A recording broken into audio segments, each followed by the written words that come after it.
Typically when we rework one, it can take 5-6 months to get it right.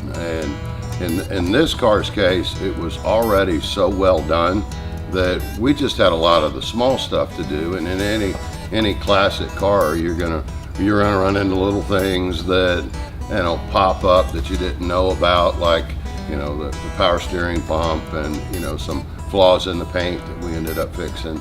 And actually the power steering reservoir was canted because of the air conditioning, and that wasn't the original. I mean, there was a reservoir remote that was for Mustangs that had air conditioning. Well, when we got to digging around, we couldn't find the remote reservoir. We couldn't find for the Mustang anything like it. So I ended up buying a '63 Thunderbird power steering reservoir and had to get the power steering pump and everything. Fortunately, we didn't have to do anything to the pump, but we had to adapt the brackets and cut them off and re-weld them and put the power steering reservoir back up on the inner fender like it was supposed to be.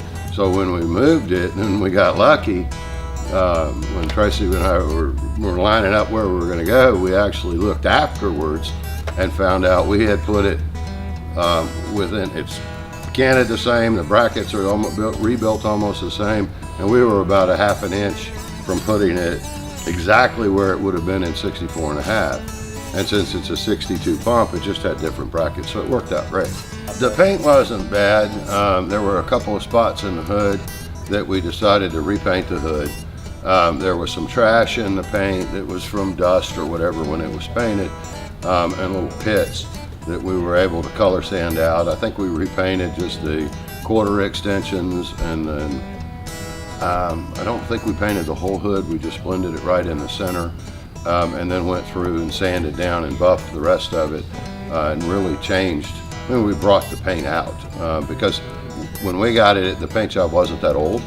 It just was flawed in a lot of ways because paint's basically plastic, and so if you thin your scratches out and then you polish it, you more or less melt it back to smooth and shiny.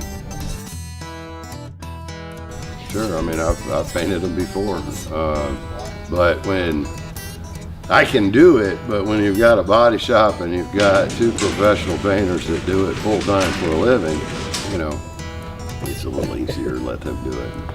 And they don't like me messing up their paint booth anyway.